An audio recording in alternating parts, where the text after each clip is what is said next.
श्री शिवाय नमः शुभम। दोस्तों, जैसा कि आप सभी जानते हैं 20 दिसंबर 2025 को शनिवार यानी कि शुक्ल पक्ष की प्रतिपदा तिथि है। यह वह तिथि है जो पौष महीने में पड़ने वाली सबसे बड़ी तिथि है, क्योंकि ये शनिवार के दिन पड़ रही है, इसलिए इसका बहुत ही ज्यादा महत्व है। पूज्य गुरुजी ने कहा है, अगर कभी भी मौका लग जाए और पौष महीने की प्रतिपदा तिथि शनिवार को पड़ जाए तो आप सभी को 5 काली मिर्च वाला दाने का जो उपाय है वो जरूर से कर लेना चाहिए। इसका सहयोग बहुत कम देखा जाता है, इसीलिए गुरुजी ने अपनी शुक्रवार की कथा में बताया है कि 5 काली मिर्च के दाने वाला उपाय जरूर करना चाहिए। आप सभी जानते हैं शनिवार के दिन प्रतिपदा तिथि का सबसे बड़ा उपाय है काली मिर्च वाला। बहुत सारे लोग होंगे जिन्होंने पूरा साल निकल गया इस उपाय को नहीं किया होगा, लेकिन दोस्तों अब आपके पास एक आखिरी मौका बचा है जो कि 20 दिसंबर 2025 शनिवार के दिन है, इसलिए आपको इस दिन इस उपाय को जरूर से कर लेना। आपने देखा होगा बहुत बार बड़े बड़े पूजा अनुष्ठान से कोई कामना नहीं बनती, तो पौष महीने के शनिवार के दिन प्रतिपदा के दिन छोटे से उपाय करने से मनोकामना आपकी पूर्ण हो सकती है। बहुत से लोगों ने इस उपाय को किया है और करने के बाद उसका फल जरूर मिला है उन्हें। अगर आप भी इस उपाय को करना चाहते हैं तो सबसे पहले आप इस उपाय को समझ लें, सुन लें, उसके बाद आपको इस उपाय का करने का फल जरूर मिलेगा। आपके घर में चाहे किसी भी प्रकार की दुख परेशानी क्यों न चल रही, आपको उसका कारण भी नहीं पता है। आखिरकार ये समस्या किस कारण से चल रही है, इसका कोई भी कारण हो सकता है, पितृदोष हो सकता है, मंगल दोष हो सकता है। तो वीडियो पूरी देखने से पहले आपसे अनुरोध है कि वीडियो पसंद आए तो वीडियो लाइक शेयर जरूर कर दें। आपके घर में कोई भी बड़ा सदस्य है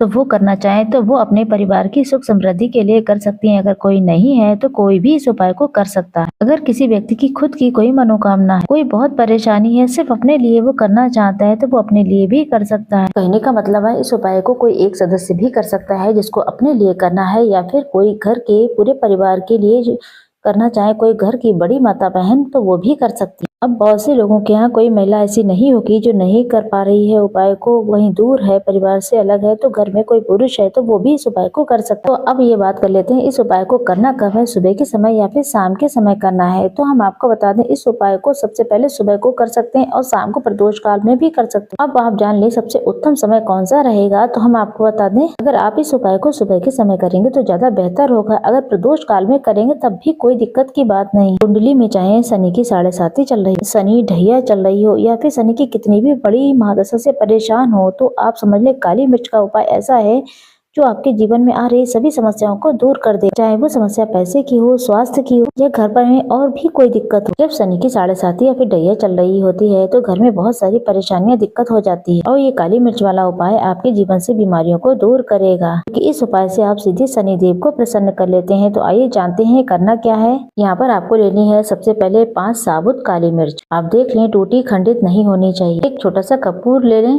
दोनों चीजें आप एक मिट्टी के दीपक में रख लें। घर में किसी भी स्थान पर बैठकर काली मिर्च और कपूर को एक साथ जलाना है और शनिदेव का वो मंत्र बोलना है। आपको 11 बार जलाने के साथ साथ ही आपको 11 बार इस मंत्र को बोलना है, ओम सम शनिश्चराय नमः। ये शनिदेव का बहुत ही पावरफुल, बहुत ही शक्तिशाली मंत्र है। मंत्र वही है जिससे शनिदेव तुरंत प्रसन्न होते हैं। इस उपाय को करने से शनिदेव तुरंत ही आपको इसका फल देते हैं। शनिदेव जब भी देते हैं, चाहे वो सुख हो चाहे दुख हो, बहुत ज्यादा देते हैं। व्यक्ति के जीवन में जब दुख आते हैं तो हर तरफ से आते हैं। जब शनि किसी से प्रसन्न हो जाते हैं तो वो धन इतना देते हैं व्यक्ति संभाल नहीं पाता। जिस व्यक्ति ने अगर हनुमान जी और शनिदेव को 2026 में प्रसन्न कर लिया तो आने वाली पीढ़ियां धन में खेलेंगी। ये बात बिल्कुल सच। शनिदेव पर विश्वास करके इस उपाय को करें, फिर देखिए शनिदेव किस तरीके से प्रसन्न होते हैं। यहाँ पर हम बात करेंगे अपने दूसरे उपाय की। ये भी उपाय मनोकामना पूर्ति के लिए। आपको पता है शनिदेव को सरसों का तेल बहुत प्रिय है। जब शनिदेव के शरीर पर, पूरे शरीर पर घाव हो गए, तब संकट मोचन हनुमान जी ने उनके कष्टों को दूर करने के लिए, उनके घाव में राहत देने के लिए उनके ऊपर सरसों का तेल लगाया था। तब शनिदेव को सरसों के तेल से बहुत आराम मिला था। इसलिए जब शनिवार के दिन आप सरसों का तेल शनि मंदिर में जाकर के समर्पित करते हैं। आपको पता ही है ये सरसों का तेल किस तरीके से आपको भगवान के पास चढ़ाना है। तो उनके चरणों में या फिर उनकी मूर्ति प्रतिमा पर भी सरसों का तेल चढ़ा सकते हैं। मूर्ति है या फिर कोई शिला है शनिदेव की तो वहाँ पर थोड़ा सा सरसों का ले जाकर के वहाँ चढ़ाइए। ये उपाय सुबह या शाम किसी समय कर सकते हैं और शनिदेव से अपनी मनोकामना यहाँ पर कहनी। एक बात ख्याल रखना है, शनिदेव की आंखों में आप बिल्कुल नहीं देखें, उनके चरणों की तरफ देखेंगे और अपनी मनोकामना कहेंगे। ये उपाय 3 से 4 बार करेंगे, यानी कि 3 से 4 शनिवार को करना है। आपको पता है सरसों का तेल शनिदेव को बहुत प्रिय है। अगर आप चाहते हैं आपकी मनोकामना जल्द से जल्द पूर्ण हो जाए तो आप ये उपाय जरूर से करें।